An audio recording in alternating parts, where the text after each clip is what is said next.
Okay, so we started talking about scientific notation, and basically we're representing numbers as a number between 1 and less than 10, and then we multiply it by some power of 10, which essentially accounts for all those decimal places that you lose when you condense 210,000 down to 2.1. So we move over 5 places, that exponent turns out to be 5 places. So what's important is that that first number is between 1 and 9. Okay, you can't have like a 12 times 10 to the 5th. Mathematically that makes sense, but that's not the standard form of scientific notation. You want to have a number, one number, a decimal point, and then any other numbers that you have after that. Okay, so another example would be 3,700, you're moving that over 3 places, so that's 3.7 times 10 to the third. Going backwards, the way you do this is you just write the number. Okay, so you write 214, and then you count over 6 decimal places from where the decimal originally was, and then there you have your number. So you can go back and forth like this pretty easily.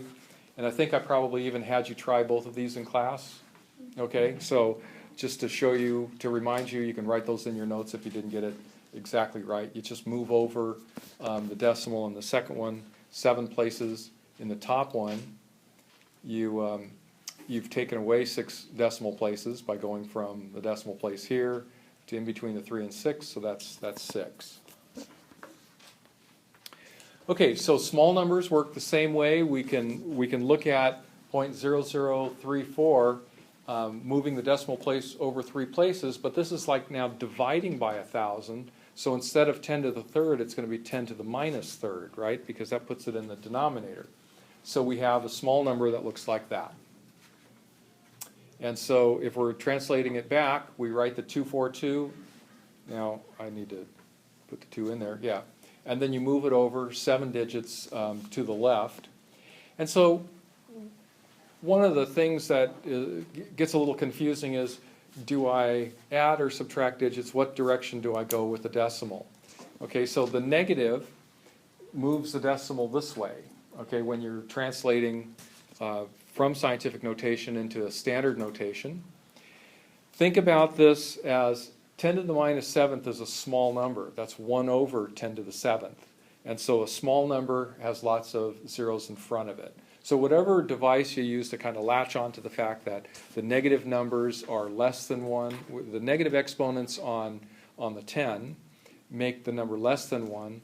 The numbers that are larger, you know, like 2 to the 7th is larger than 1, so that's going to have a lot of decimal places or a lot of zeros after it. Okay, so a little bit of practice and this becomes a little bit easier. So, did I give you these to try? Okay, so I'll go ahead and show you those answers. And so here you can really see the practicality of scientific notation. 8.6 times 10 to the 9th versus this. You have to actually count the number of zeros you have to get some appreciation for that number. And so you get really, really big numbers in chemistry, like Avogadro's number is like 6 times 10 to the 23rd.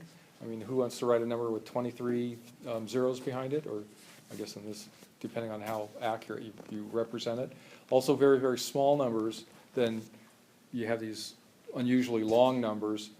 Scientific notation will always be a more efficient way to represent it, and you'll get a real quick idea of the order of magnitude of these numbers with just a little bit of use. Okay, so when we're computing with scientific notation, and I think this is the new material now, what we want to do is we want to take advantage of the fact that when we're multiplying numbers with the same base that have exponents, we're just adding those exponents, right? Like 10 to the 9th times 10 to the 3rd is 10 to the 12th. So that becomes a fairly easy computation. It even works with negative numbers. So 10 to the minus 3, that's 1 1,000th, right? And 10 squared is 100. So 100 divided by 1 1,000th, or excuse me, divided by 1,000 you have to do some thinking about what those numbers are. It's easier in scientific notation. You just add up the exponents. Negative 3 plus 2 is negative 1.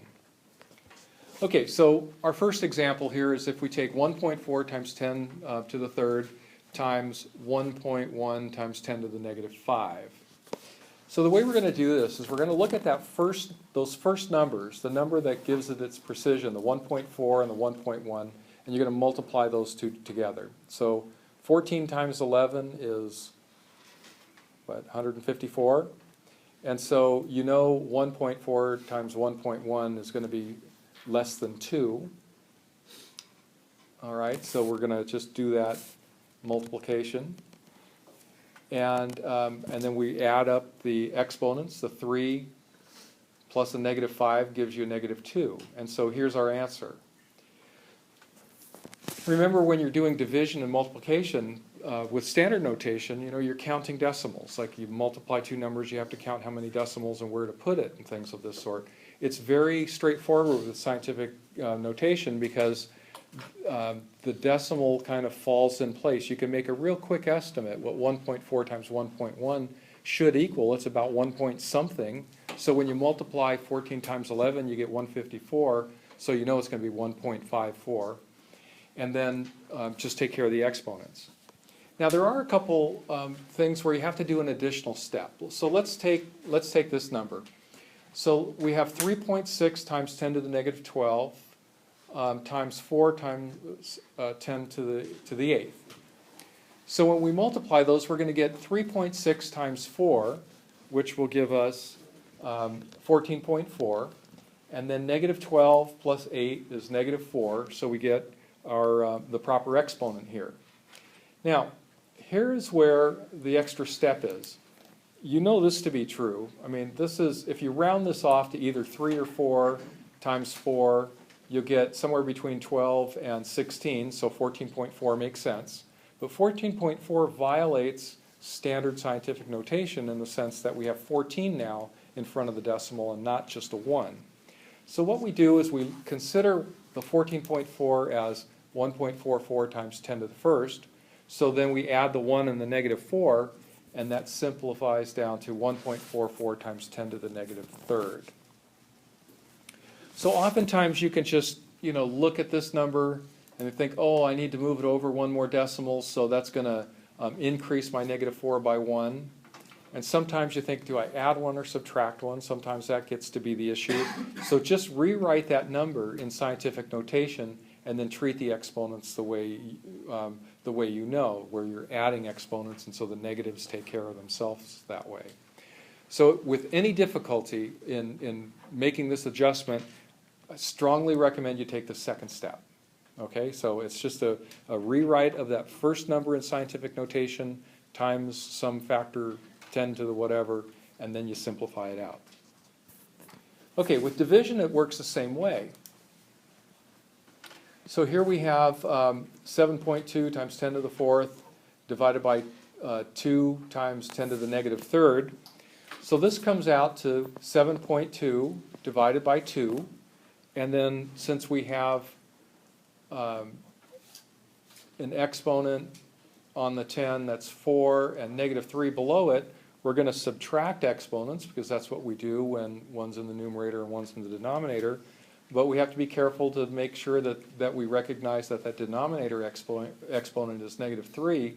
So we have now 3 minus a negative 3, which makes that 7. Now 7.2 divided by 2 is 3.6. And so you can, you know, look at it as, well, half of 7.2 is going to be, you know, somewhere between 3 and 4, and that division should go fairly smoothly. Okay, so let's look at a case here where it comes out where we need to make the adjustment now. Okay, so we do the same process. We take 1.2 divided by 3, and I just wrote that out, and then times 10 to the, we're going to have negative 5 minus 3, which is negative 8. So everybody see how I got that negative 8? Just subtracting the exponents because it's division. Now, when I actually figure this out, You can do this one in your head, actually, because it's going to be roughly a third, right? 1 over 3 is a third. But 12 divided by 3 is actually 4, right? So it's going to actually be 0.4 when we calculate it out.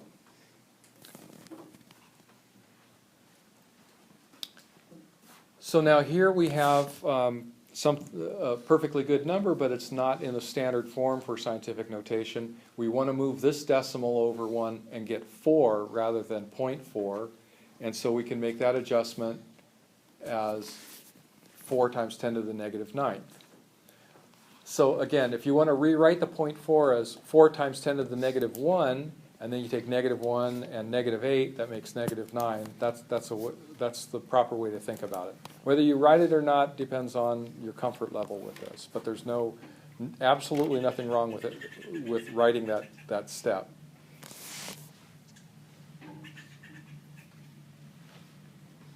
Okay, so here's a couple for you to try. What I'd like you to do with these is put them in scientific notation and then do the computation. You can think about how this would work if you actually did the computation without putting it in scientific notation, and you're just going to be counting a lot of zeros. But put it in scientific notation and then see what you get.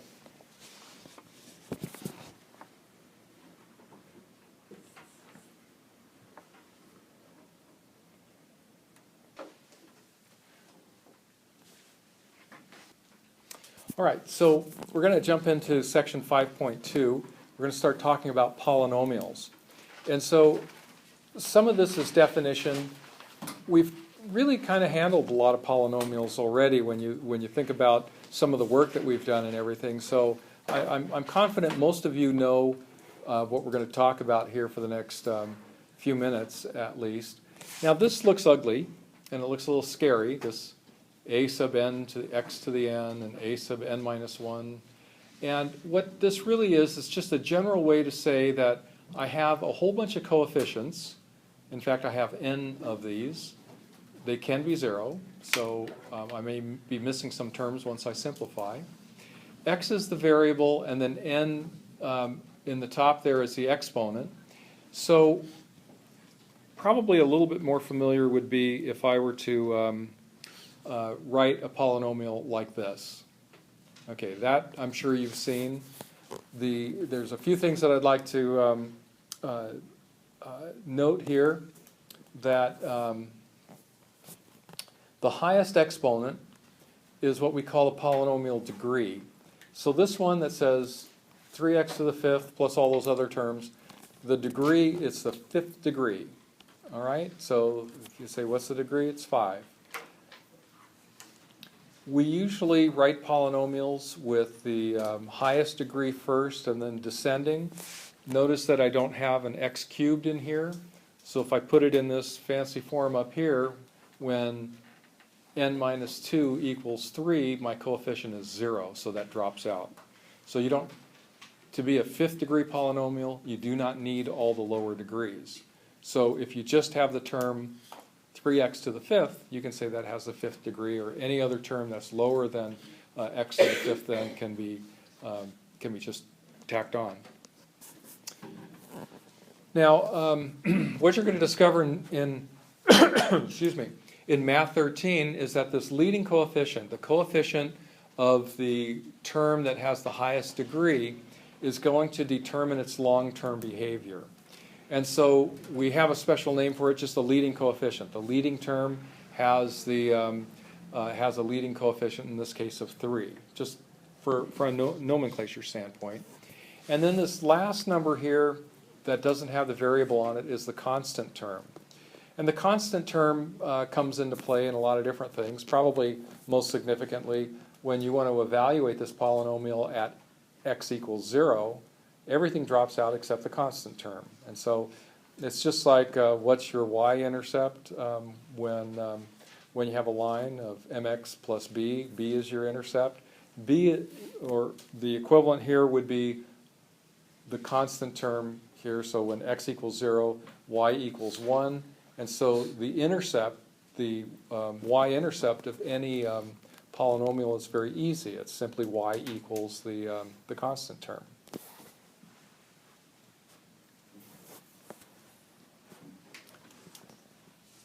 Okay, so I already mentioned this. The standard form is that we're going to put it in order of decreasing powers. A few other terms you've heard perhaps, but they are like polynomial. A monomial is means it has one term. You know, mono means one, right? The nomial part of the polynomial, monomial thing, it comes from the same root that the word name comes from. So just think of this as many named, a sum of many named, or many terms of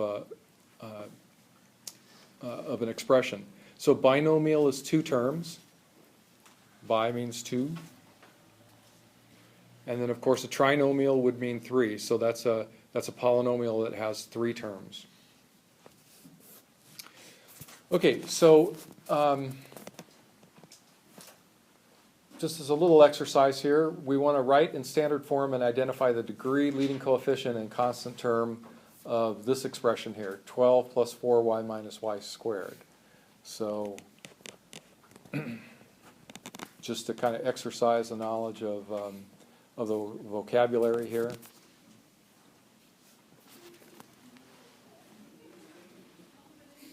So just in your notebooks, write it in the standard form, and then just identify what the degree, leading coefficient, and constant terms are.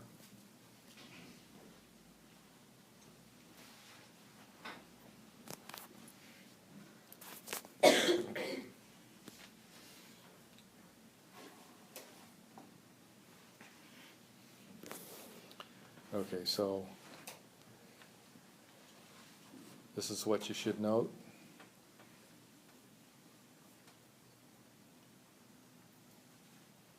Now notice the leading coefficient is -1. Okay, I have negative y squared.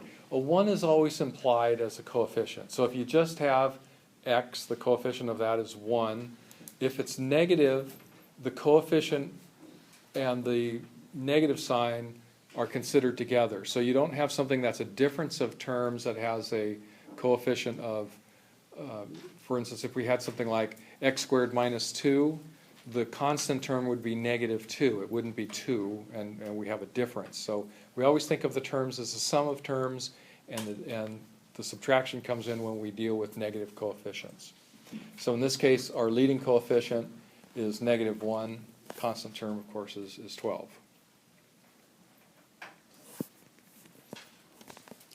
Now, like terms can be added or subtracted.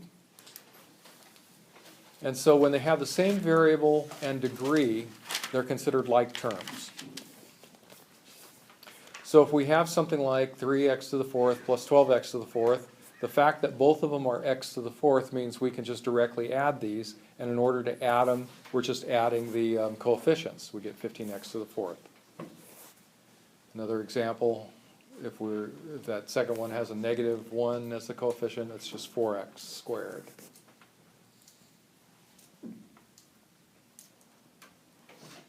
So it's just the coefficients we operate on. Unlike multiplication, which changes the degree, addition doesn't. You can only add where the degree is the same, and the degree doesn't change. Okay, so when we have polynomials, we can add and subtract these by combining like terms only. We don't combine all the terms, we just combine the like terms. And so, so we've done a little bit of this, so I don't expect that this is going to be too much of a surprise, that on something like this we just add the x squareds. So we got x squared plus 3x squared, and then the 2x is unique, and then we got 1 plus the -4. My caution again is always watch your signs. This is where where I make a lot of mistakes. It's where people in general make a lot of mistakes. So take your time, write things out, making sure that you're getting the signs, particularly of the last few terms, correct. The first ones always seem to get the negative applied properly. It's the ones at the end that don't that get missed for some reason. Maybe the fact that you can have a simple constant at the end, like +1 or -1, you just think, oh, that just rides along. So pay attention to the signs. In this case, the easiest way to do this is to rewrite it with the negative already distributed through. So you can see we get negative 3x squared and then the negative x squared. The negative 3 goes to a positive 3 and the positive 1 goes to a negative 1. And then we just collect our terms and we get this. X cubed minus x squared plus 5x minus 2. Okay? I know it's a lot of writing for a small concept here, but nevertheless, we're going. Okay, so have a few for you to try. Simplify these.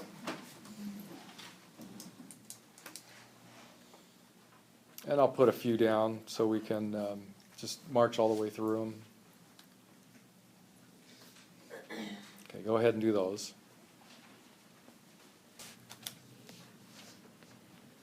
Luke, did you get that? 7x² plus 3.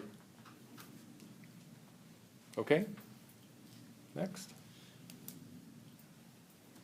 Katie, did you get the next one? I might have. Okay, let's see if you might right. Negative 2 minus 4 minus 5y plus 4. I think that's right. Oh. Okay. You're supposed to be confident when you give your answers. Okay. Anybody on the next one? Yes. Negative 2y cubed. So the tricky part was to keep your y's straight. So you get that. So first distribute that negative. And who has the last one?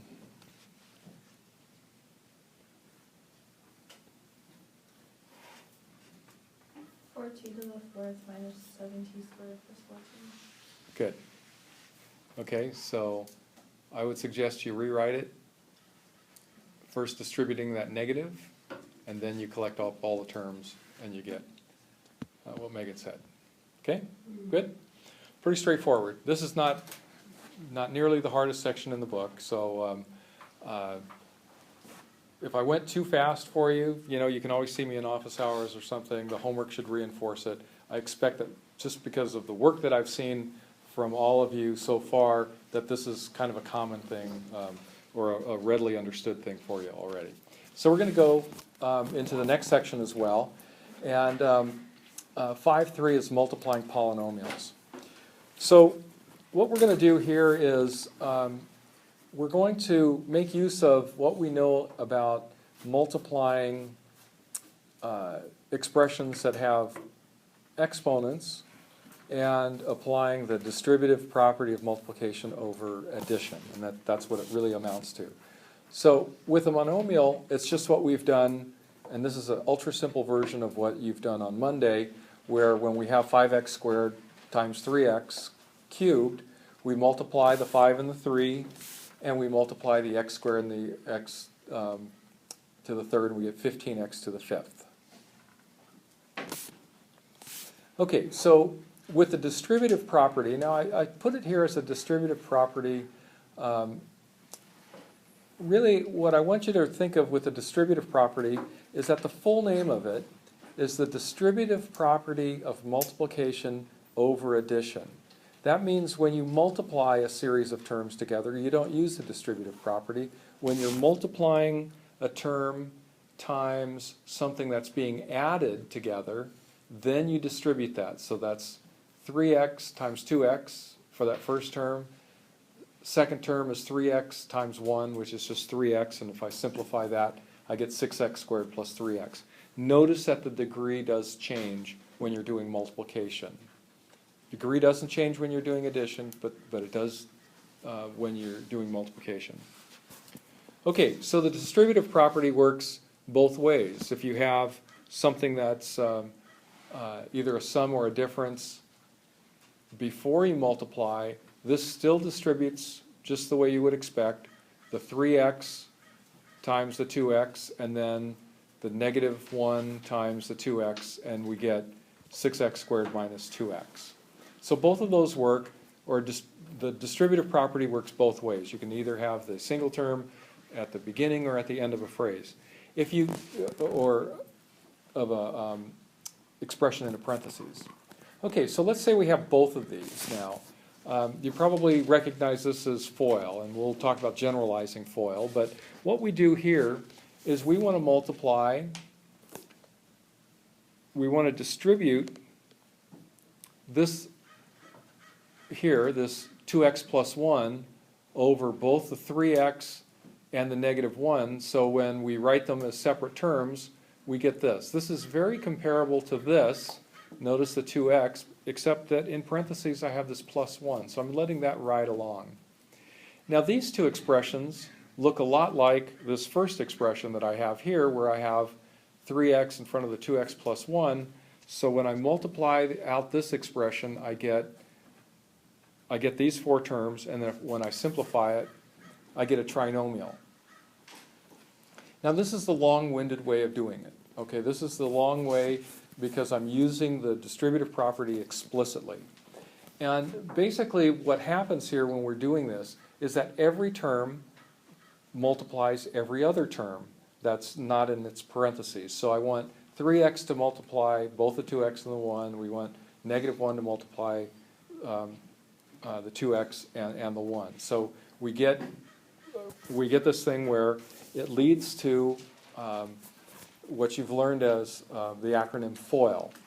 So just to show you the exact same problem using FOIL, you do the first multiplication, and then you do the outside,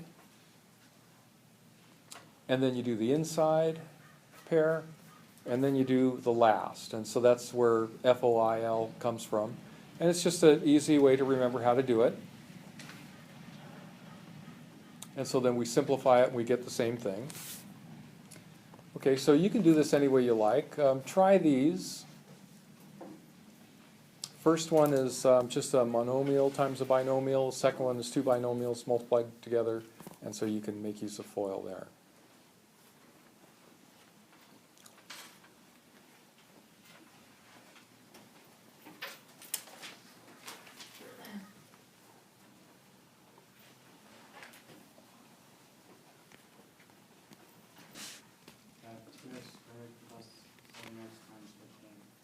Okay, great.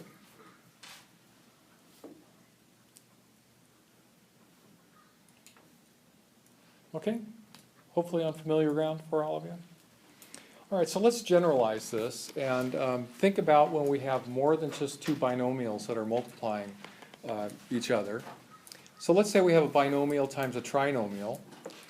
The same principle applies. We want to take each of the two terms in the first parentheses and multiply it by each of the terms in the second parentheses. So just to kind of extend my drawing of what happened with FOIL, I'm doing the first, the second, and then the third.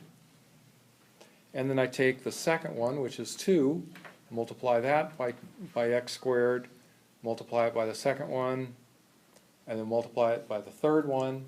And so now I have this this polynomial that needs some simplification because we have terms that are of the same degree, so that makes them similar terms.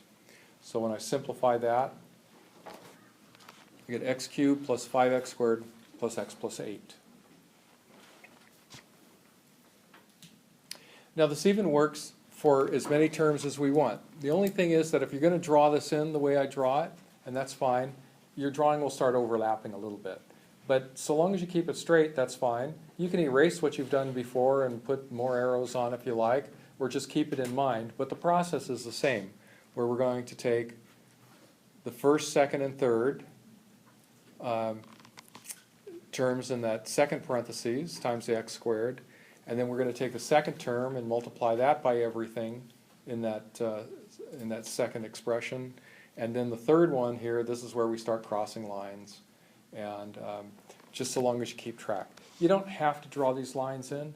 I think sometimes it's nice to keep track of things, so if it works for you, great. If you can keep it straight in your head and just mentally do this in this order, great. Just develop a system that works for you and that is reliable enough that it works every time. So, of course, all the caveats, the normal caveats apply. Make sure you're treating all your negatives properly. Like when we have negative 2x times negative 1, that we properly get a positive 2x, that sort of thing. And then we're back to simplifying. Now, when you have a lot of terms like this, in some things I'm not a big fan of crossing out. But I think crossing out here really helps because I can scan down the list and say, okay, what's my highest term? Say, okay, it's x to the fourth. So I cross that out and write it down.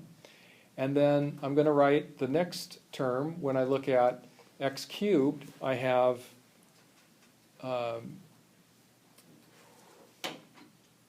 we're going to get that by doing 4x cubed minus 2x cubed. There's no other cubes in there.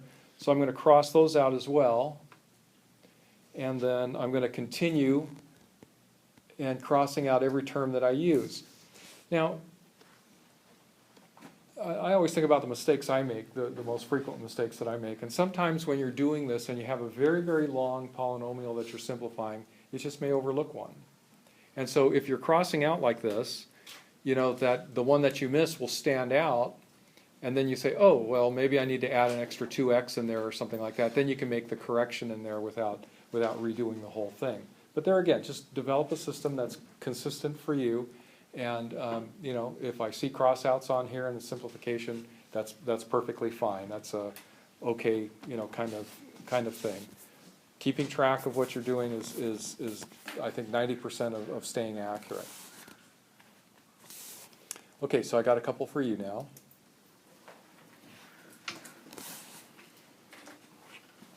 Or maybe just one, actually.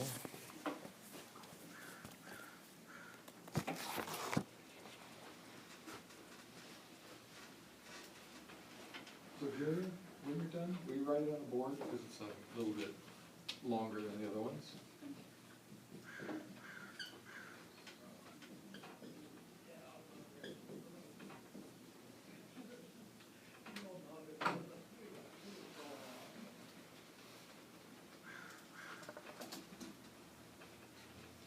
And write how you get there as well, not just the next one. Okay?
Good. Everybody good with that? Now, it's interesting how she wrote that on 2 lines, and you can see why she did it is because of the lines, the terms with similar powers. And so that's actually a pretty good technique to do it. The only thing to watch for there is that if you're missing a degree, you might end up with a gap. And so if this is, let's say 3x squared minus 1, you're not going to have an x like you have with 1 times x. You're gonna be missing that in there. So occasionally you have to make a space just to make it a line, but it should come in order if you start with polynomials in order. Pretty sound way to do it. And so let's see if I get the same thing here.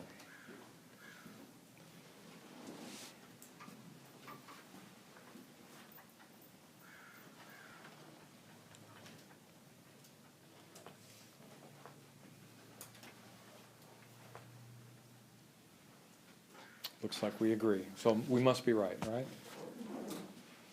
Okay, let's see. Now, we have some special forms that are useful to remember. Okay, so now a and b here can be any kind of term. X squared, 3x squared, minus 7x, anything like that. But where I'm talking about a, I'm meaning the same a and the same b. So when we have both sum and the difference, if we FOIL this out, you'll see that we have, this comes out to a squared minus b squared. When you FOIL it out, the outside term turns out to be minus ab, and then the inside term is plus ab. Those cancel out, and so when you have the sum and the difference of a binomial, you just have the outer ones squared. And this is, you're going to see this a whole lot. You're going to see it a lot in Math 13, Math 14. It's just something that occurs in calculus quite a bit. So look for that pattern. That's where that comes from.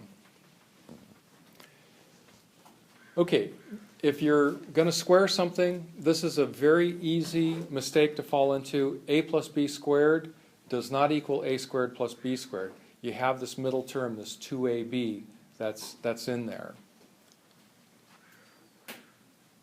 Okay? And of course, from foiling that, you can see where that comes from. And then we have the difference between two terms. It looks the same, except that middle term goes from positive to negative on this negative, but that b stays positive, because when you square a negative number, of course, you get a positive number.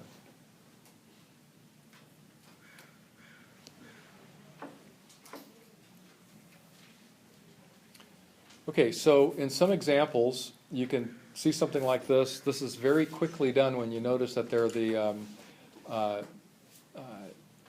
they have the opposite signs on these binomials.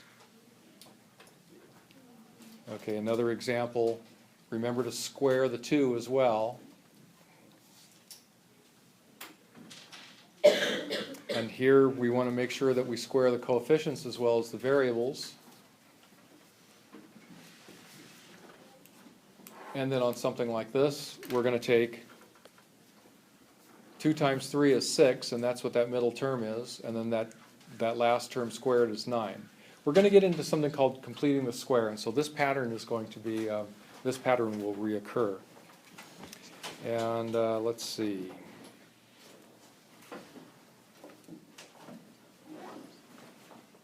Okay, so here again, we're going to square this first term, multiply the two terms together to get 6x, and multiply it by 2, and that's where you get that 12x, and then the 9. This isn't as important going this direction as it is when we want to undo it, to notice when we're factoring, and we'll be dealing with factoring on Friday and going backwards. So being able to construct it both ways, I think is a pretty useful thing to do. Okay, so I'm going to stop here.